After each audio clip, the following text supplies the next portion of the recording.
The Real Truth About Mermaids. Written and narrated by Marlon Owayne McDonald.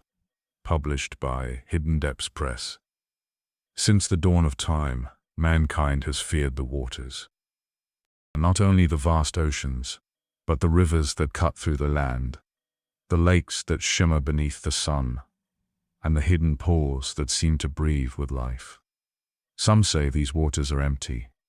Others whisper of voices calling from their depths. What if those whispers were true? What if the legends of mermaids were not fantasy, but fragments of a forgotten history? This is their story, and ours. Chapter 1. The Sons of God and the Daughters of Men. The scriptures tell us that before the flood, mankind was multiplying across the earth. The children of Adam and Eve spread over the land, building families, villages, and clans. The world was young, yet already shadows were gathering. Genesis gives us a glimpse of that age. It was a time when the boundaries between heaven and earth were not yet firmly shut, when spiritual beings could walk among men. The land was filled with both innocence and corruption. It was in those days that the greatest rebellion took place. Not only angels against the Most High, but mankind itself, through the joining of two realms that were never meant to mix. Genesis, chapter 6, begins with words that many read quickly, but few stopped to understand. And it came to pass when men began to multiply on the face of the earth, and daughters were born unto them, that the sons of God saw the daughters of men, that they were fair, and they took the wives of all which they chose. Who were these sons of God? They were not men, they were not kings. The Hebrew phrase Beni ha-Elohim points to celestial beings, angels, watchers, the host of heaven. These spiritual entities abandoned their posts to take what was forbidden. They descended into the realm of men and saw the daughters of mankind. The women were beautiful, fair to look upon. But more than beauty was a play. Desire burned in the hearts of the fallen ones. Desire led to covenant. Covenant led to corruption. They took wives from among the women, breaking the boundaries of creation. They were not satisfied with watching from above. They wanted to possess, to defile, to plant their seed among mankind. Messes, the forbidden unions. The union of angels and human women was an abomination. It was never intended by the Most High.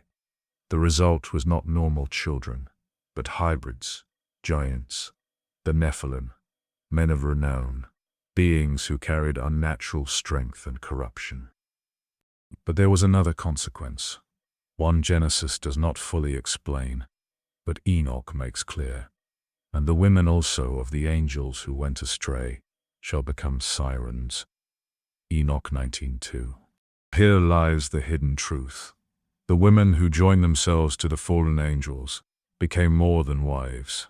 They were transformed, their nature twisted by the dark knowledge and corrupted seed of their husbands. They became sirens. The birth of the sirens. The Greeks would later describe sirens as women of the sea, singing songs to lure sailors to destruction. But long before Greek poets imagined them, Enoch had already recorded their origin. They were once daughters of men, but the union stripped them of innocence. Their beauty was heightened, but their souls were hollowed. They became bitter, soulless, and vengeful toward mankind. Like their husbands, they carried rebellion, pride, and hatred of the Most High. But their weapons were different. The angels brought forbidden knowledge, sorcery, weapons, enchantments. The sirens brought seduction, charm, and the power to enslave men through desire. Why sirens hate mankind? The sirens became mediators between the fallen angels and mankind.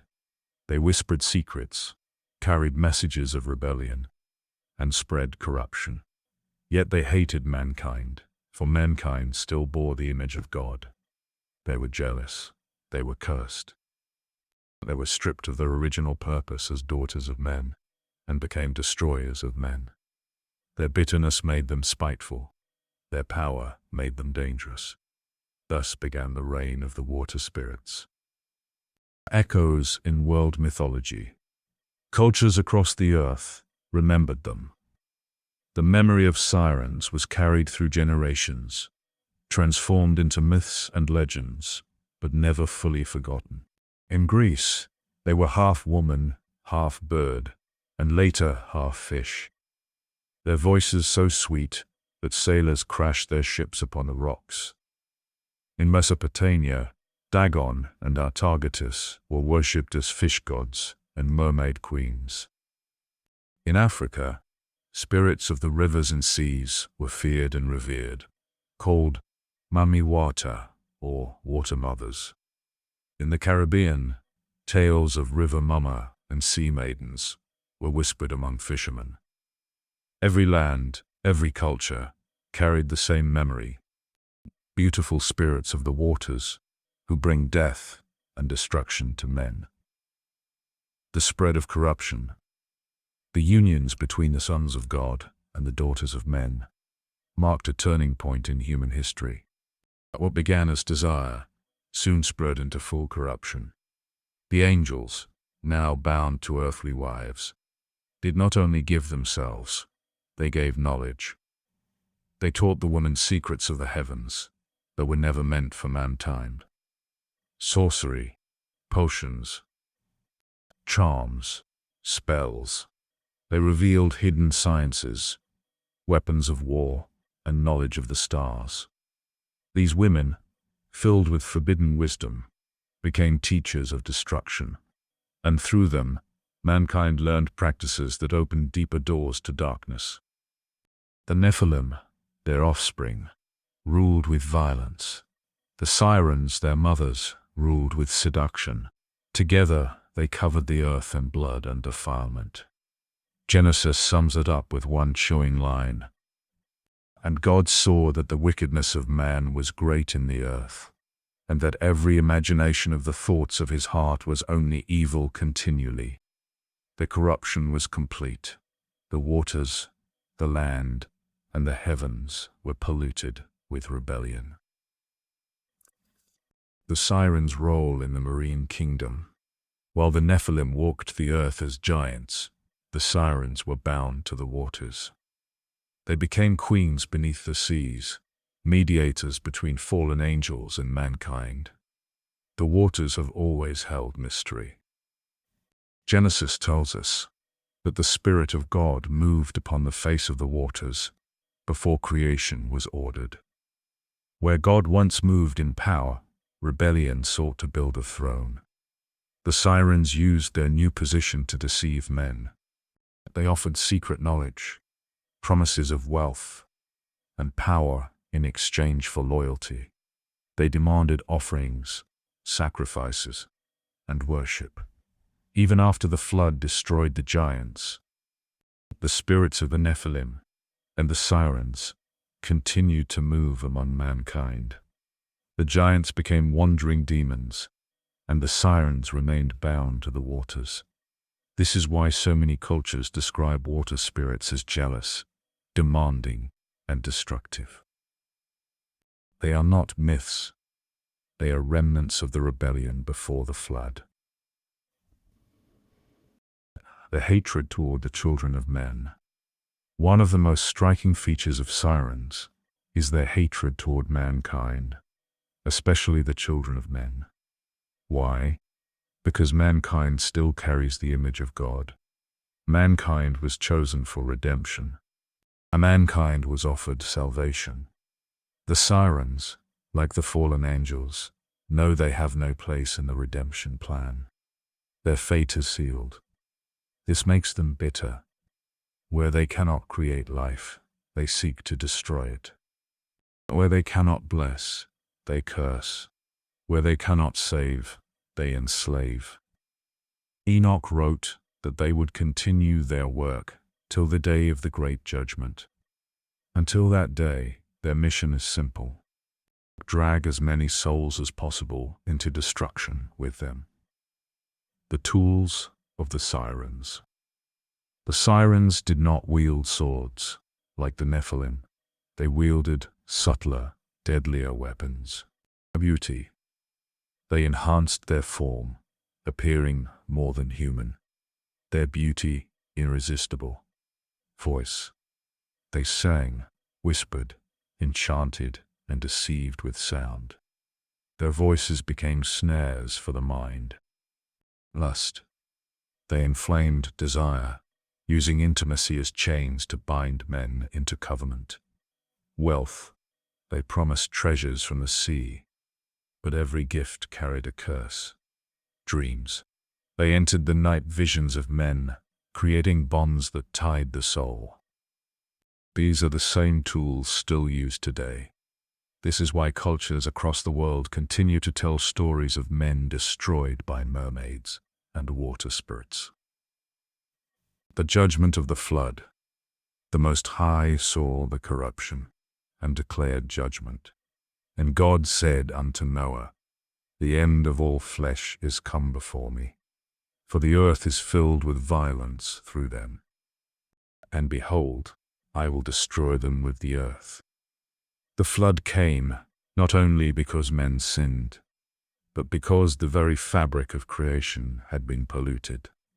Angels, women, giants, and sirens had filled the earth with violence and deception. The waters that had been the sirens' throne became their prison. Many were drowned, bound to the deep, their power limited but not destroyed. Even after the flood, their influence lingered. The sirens remained in the waters. Leviathan remained as dragon of the sea, and demons wandered the earth.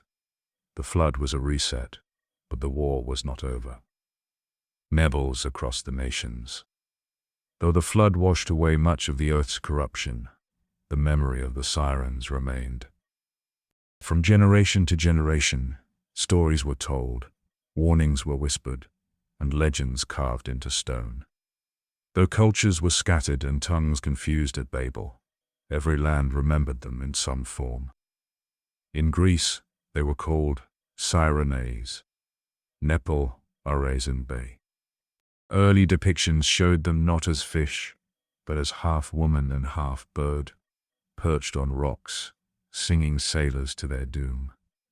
Later, their image shifted to half fish, half woman, the same mermaids celebrated in modern times.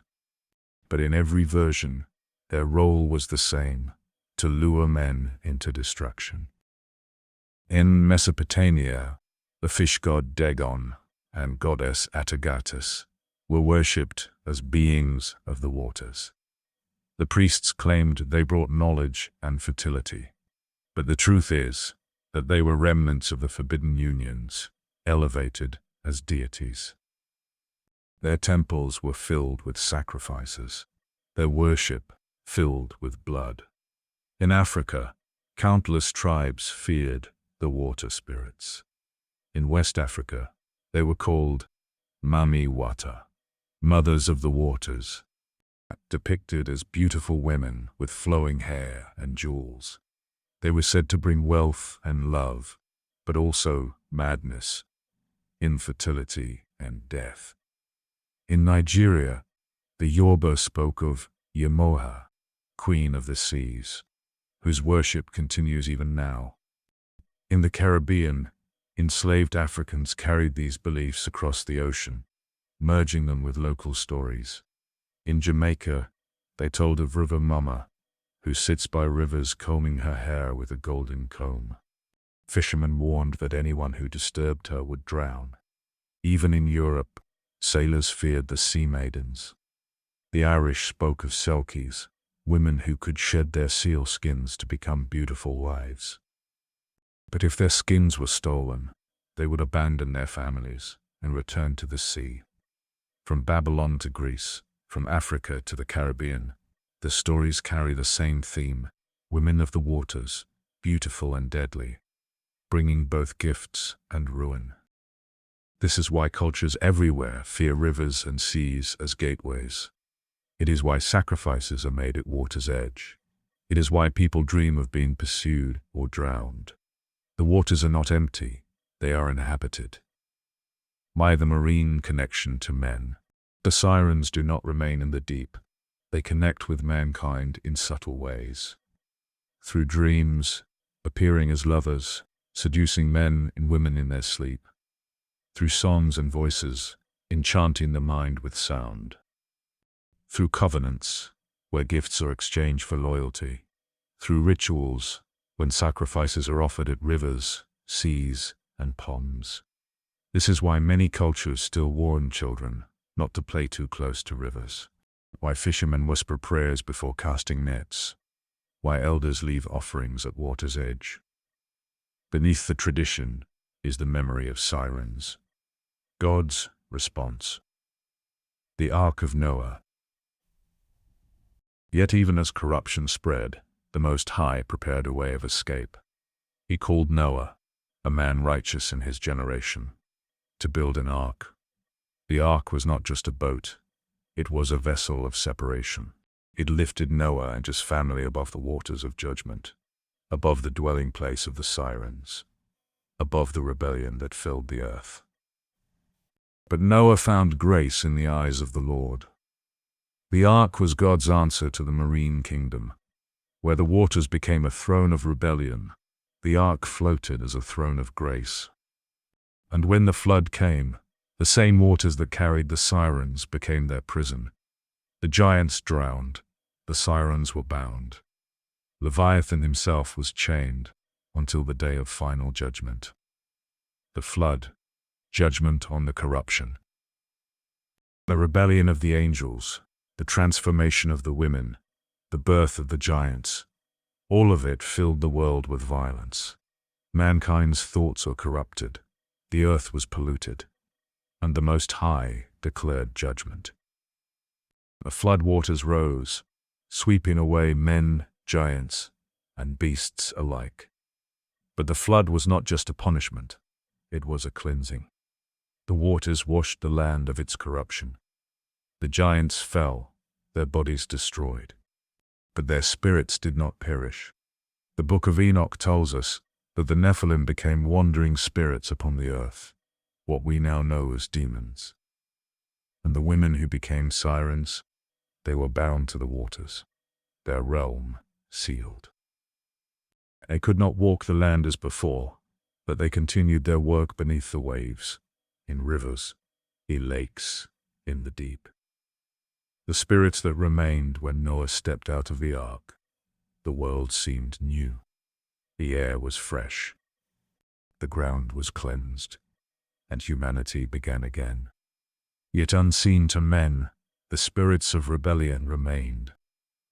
The demons of the Nephilim roamed the earth, tempting mankind to sin. The sirens remained in the waters, jealous and spiteful, waiting for opportunities to lure men again. Leviathan, the crooked serpent, still dwelt in the deep, as ruler of the marine kingdom. Though the bodies were destroyed, the spirits endured. This is why every culture after the flood remembered them. Though scattered and divided, the memory was the same. Beware the waters, for spirits dwell there. Survival of the sirens in human memory. Even thousands of years after the flood, men continue to tell stories of mermaids, sirens, and sea spirits. Some worshiped them as goddesses, others feared them as demons. In Babylon, the fish goddess Atargatis was worshipped centuries after Noah. In Egypt, Pharaoh himself was called the great dragon of the river. In Africa, the cults of water spirits flourished, demanding offerings and sacrifices. In Europe, sailors warned each other of mermaids who would wreck ships. In the Caribbean, elders whispered warnings about river mama and sea maidens. The stories never stopped. Why? Because the encounters never stopped. The weapons of forgetfulness. One of the greatest tricks of the sirens is to be forgotten. They cast forgetfulness over those who encounter them, so the memory fades. people dismiss their own experiences as dreams or imagination. This is why so many today scoff at mermaids. They think of fairy tales, cartoons, and myths, never realizing that these stories are masks for a deeper truth. The sirens thrive in secrecy. As long as men call them fiction, they can continue their work unnoticed. But those who remember, those who know, are not so easily deceived. Enoch's vision. Enoch recorded a vision in his writings.